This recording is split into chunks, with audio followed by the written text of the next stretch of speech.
Some wishes feel harmless until you grant them. At first, it was just a conversation. Just words, floating between two people in a quiet kitchen at midnight. But I've learned something the hard way. Not all words are innocent. Some are loaded. Some come wrapped in loneliness. And some? They come with consequences you never see coming until you're already too deep. He looked at me with those same eyes I'd seen for years. Eyes that used to ask for bedtime stories, for one more cookie, for a ride to the park. But that night, those eyes didn't ask like a boy anymore. They asked like a man. And I didn't know what to do with that. I should have said no. I should have laughed it off. I should have reminded him that I'm me, and he's God. But I didn't. And I wish I could tell you it was complicated. That I wrestled with it, fought it, ran from it. But the truth? When he asked me, I didn't hesitate. And that's the part that haunts me the most. It's been 14 months. 14 long, silent, aching months. I still hear his voice sometimes. In the shower. In the quiet right before I fall asleep. In the way I hold my coffee cup like he used to when he stayed up late studying in the living room. It's like he never really left. But he did, and so did I, in a way. People always think infidelity starts with a kiss. Or a lie. Or a moment of weakness. But sometimes, it starts with something way smaller. A wish. A look. A silence that stretches too long. I'm not proud of this story, but it's mine, and I need to tell it before it eats me alive. So, if you're still listening, just know, this isn't about lust, or scandal, or some forbidden fantasy. This is about loneliness, about needing to be seen, about how one quiet moment can split your life in two. Subscribe now to Heartfelt Tales Unfold, because sometimes silence turns into stories too heavy to carry alone. And this one might be heavier than most. I'm 37. Divorced for just over a year. It wasn't a loud ending. No screaming, no slamming doors. It just faded, like color draining from a photo. One day we stopped laughing. Then we stopped touching. Then one morning, I realized I'd gone invisible in my own marriage. And he didn't even notice I'd disappeared. I stayed in the house. Same creaky floors, same chipped coffee mugs. But everything felt hollow. My son, Jordan, he's 16. He's at boarding school now, his choice, mostly. Said he needed space. And I didn't fight him. Maybe part of me was relieved. I didn't know how to be a whole person around him anymore. Didn't know how to be a mother when I barely knew how to be anything at all. Then came Elijah, my nephew. He's my sister's son.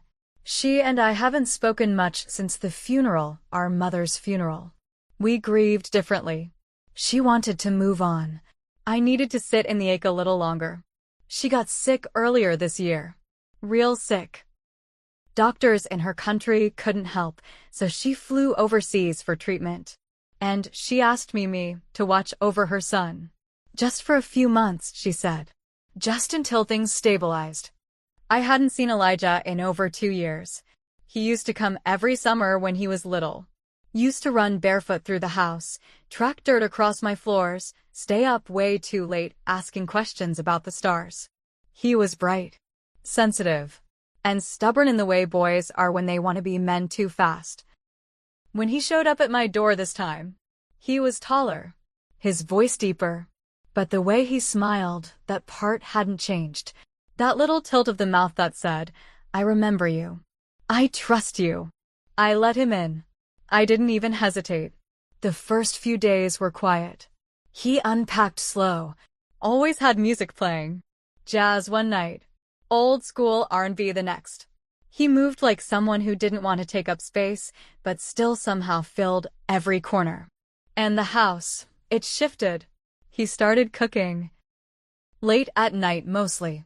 I'd hear pots clinking softly at 1 a.m., and the smell of garlic or cinnamon would slip under my bedroom door. He left his sneakers by the front door like he owned the place. Used the good mugs without asking. Hummed to himself in the shower. It should have annoyed me. And it did. At least, that's what I told myself. But the truth? It made the house feel alive again. It made me feel alive again. He'd sit on the kitchen counter while I made tea, asking questions no one had asked me in years. What were you like in college? Did you always want to be a mom? Do you ever wish you'd done something else? Sometimes I answered. Sometimes I lied. Sometimes I didn't know the answers at all. But I liked that he asked. He had this way of listening. Not just with his ears, but with his whole face. Like every word I said mattered. And after months, no, years of being unseen, unheard, untouched, that attention felt like sunlight on skin that hadn't felt warmth in too long. He wasn't a child anymore. And I was no longer sure what I was either. I told myself I was just being kind, just being the aunt, just being human. But something was already shifting. And I felt it before I understood it. The space between us was starting to hum. It was a Thursday night. I remember because the house was still. No TV. No traffic outside. Just that kind of quiet that feels expectant. I couldn't sleep, so I wandered into the kitchen. He was already there, shirt off, barefoot, rummaging through the fridge like he lived there. I teased him about finishing the last slice of lasagna. He poured 2 glasses of wine like it was routine. And I didn't stop him. We sat at the table. Just the two of us. A flickering candle he lit for no reason. Leftovers between us. And something in the air I couldn't name yet. He asked me if I missed being married. I shrugged. Told him the truth. I missed being seen. And then I laughed, like I always do when I get too honest. But he didn't laugh back. He said, "You always made me feel seen." His voice was so soft, I almost missed it. He looked at me like he was remembering something, some version of me from summers past that I had forgotten how to be. He said, "I always liked it better here. With you. It felt safe. I mattered more here than anywhere else." And I don't know what came over me. But I looked at him differently in that moment. Not like the little boy I used to read to, but like someone who had grown into something familiar and dangerous. I tried to change the subject. Asked when his birthday was again. He smiled and said it didn't matter. Said he never really celebrated them anyway. I raised my glass and told him to make a wish anyway. Why not? It was past midnight. Wine in our blood.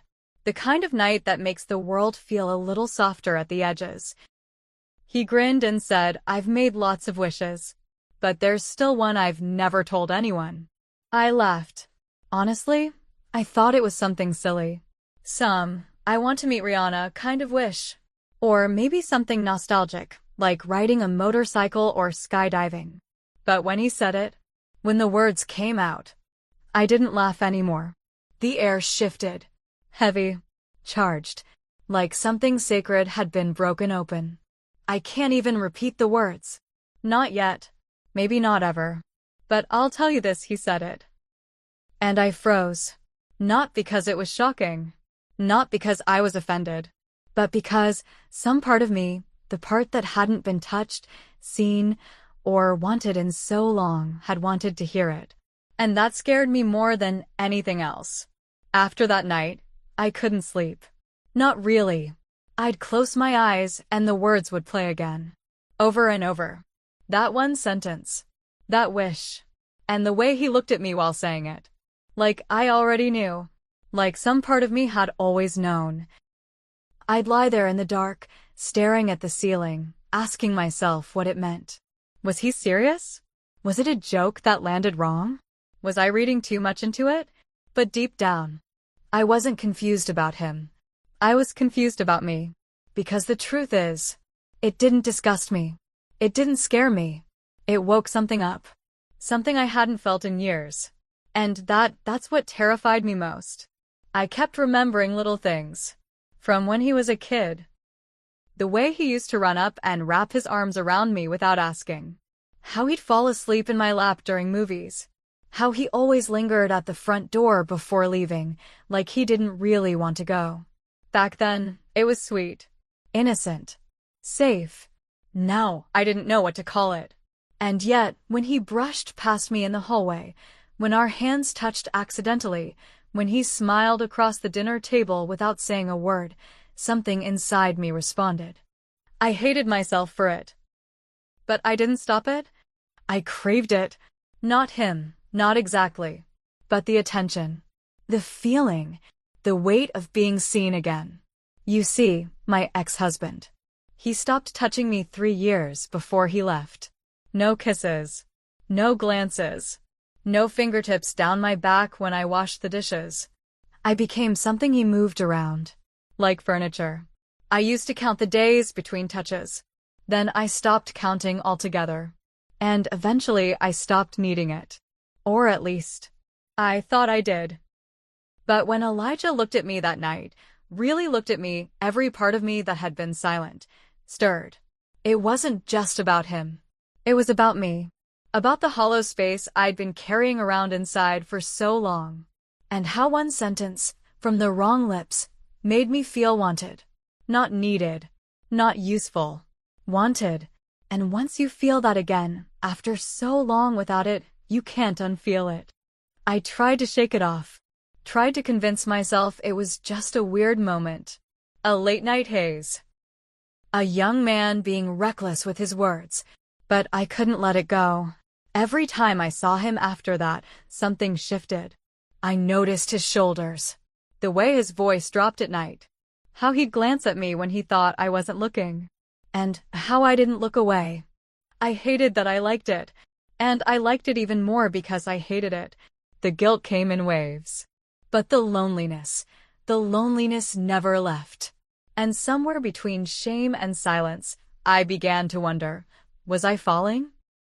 Or had I already fallen? And if I had, how far was I willing to go before I admitted it out loud? We started spending more time together. It wasn't planned. It just happened. He'd linger after dinner. Help me clean the kitchen. Ask if I wanted to watch something. And I'd always say yes. At first, it felt normal. Comfortable even. Aunt and nephew. Familiar faces. Easy company. But things change when you start waiting for them. I'd find myself dressing a little differently in the evenings. Putting on lip balm before coming downstairs. Fixing my hair. Not much, just enough. Enough to feel seen. We watched old movies. Shared inside jokes about terrible acting and ridiculous plot lines. We laughed more in those nights than I had in years. And every now and then, his shoulder would brush mine. He'd lean in too close. Or I'd feel his breath on my neck when he whispered something during a quiet scene. Nothing happened. But everything did. He asked me things no one else asked anymore. Real questions. What's something you regret? Do you think you'll ever love someone again? Do you ever feel like you disappeared into the role you were given? Questions that pulled me apart in ways I wasn't ready for. And the way he listened, really listened, it made the answers feel safer coming out of me. There was one night I still remember too clearly. It had been raining for hours. That soft, steady kind of rain that wraps the whole house in silence. We were watching a movie. Something romantic, slow-paced, full of pauses and looks that lasted a beat too long. He pulled the blanket across both our laps without asking. And when our hands met beneath it, he didn't move. Neither did I. His fingers brushed mine. Lightly at first.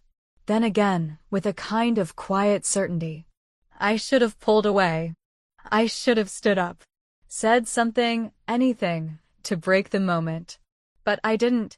I told myself all the lies that keep people in trouble. He's not a child. He knows what he's doing. He understands me in a way no one else does. I didn't start this.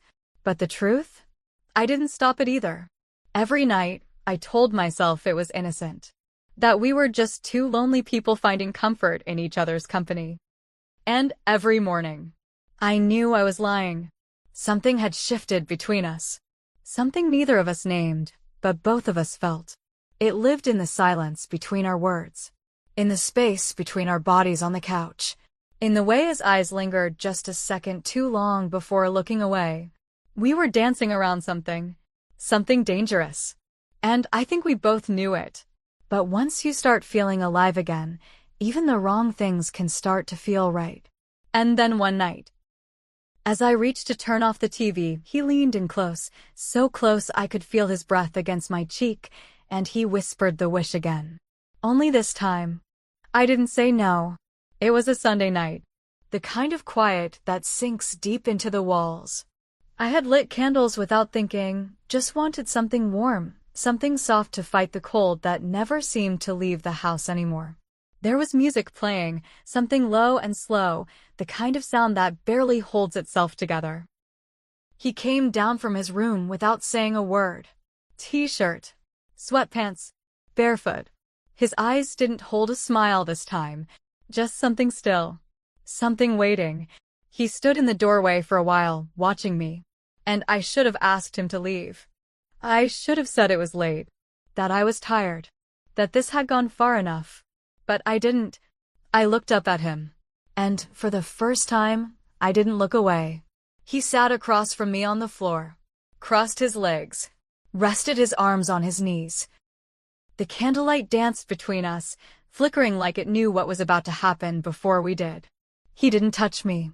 Not yet. He just said, "I know you feel it too." I didn't answer.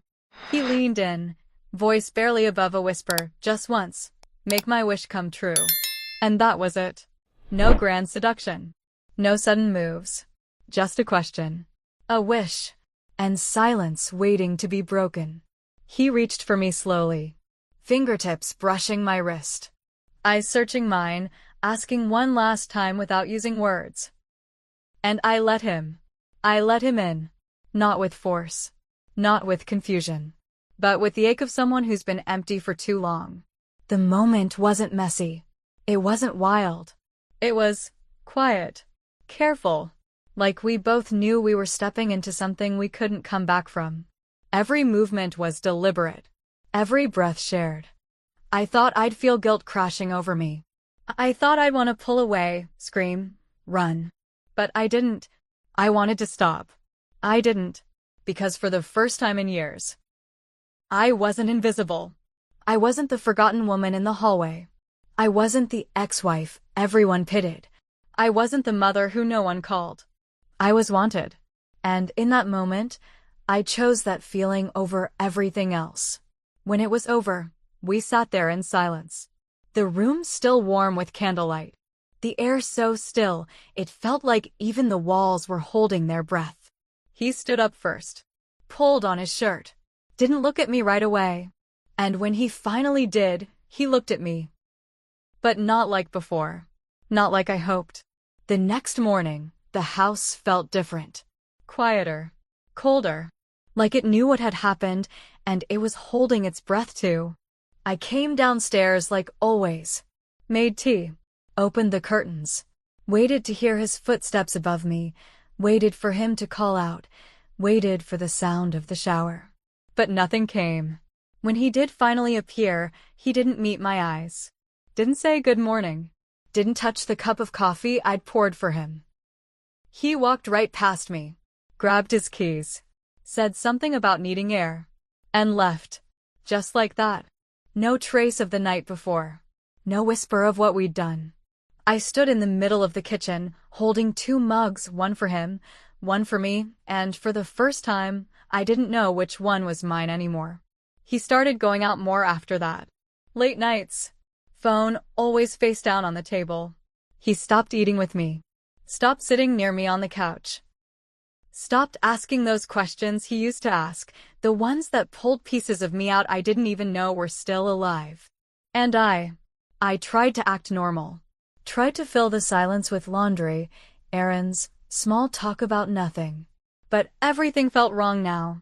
The house, the air, even the way the light came in through the windows, it all felt different. Too bright. Too honest. I caught him packing one night. Didn't say a word, just quietly folding his clothes into the same bag he brought with him.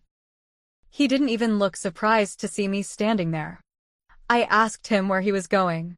He just said, "I think I've stayed too long." I wanted to ask him why. I wanted to tell him to stay, to talk, to explain, to blame me if that would make it easier. But I didn't say anything, because deep down, I already knew. He left early the next morning, didn't knock on my door, didn't leave the house with the same footsteps he used to.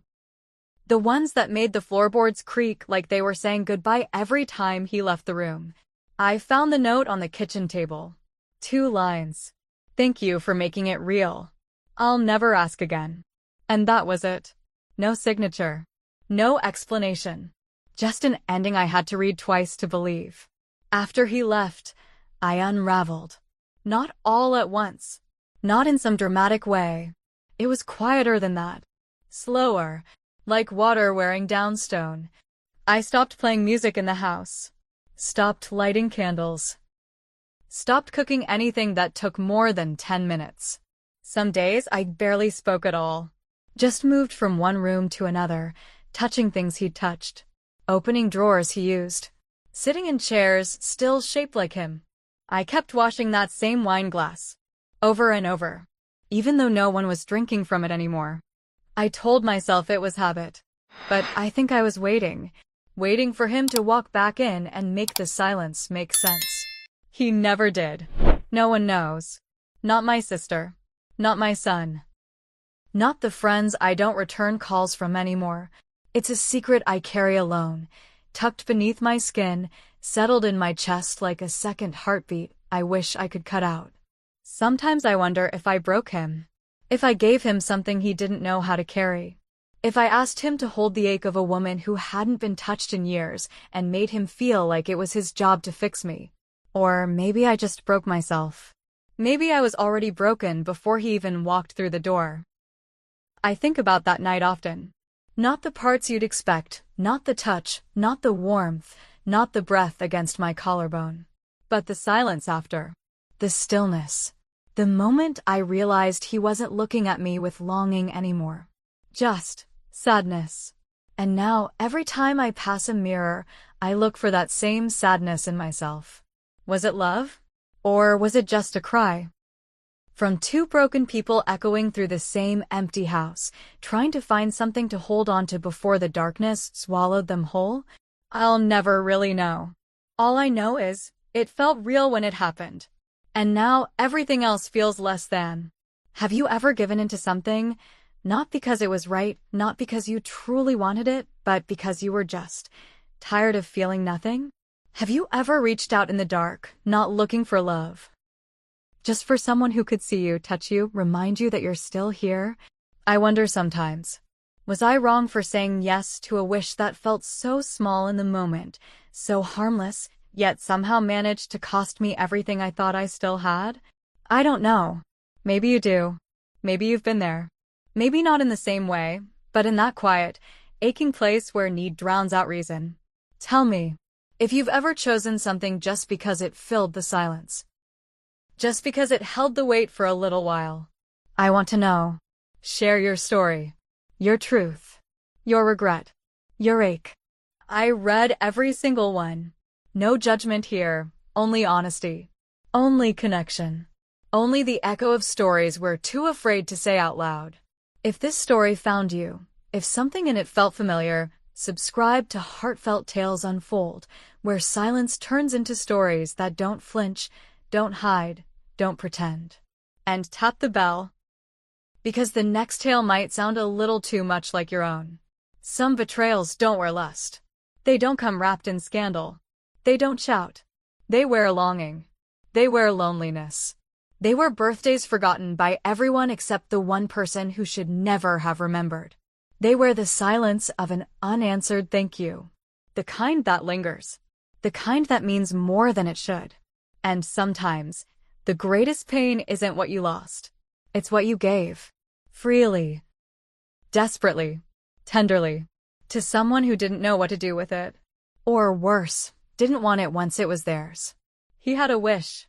And I granted it. But now, I'm the one left wishing I could forget the sound of his voice that night. Wishing I'd said no. Wishing I could go back to being invisible, just so I wouldn't feel this scene, and this alone. But there's no undoing it. No rewinding. Only the quiet echo of what we became. And the haunting question of what might have happened if I'd simply stood up and walked away. That's the story. And now it's yours, too.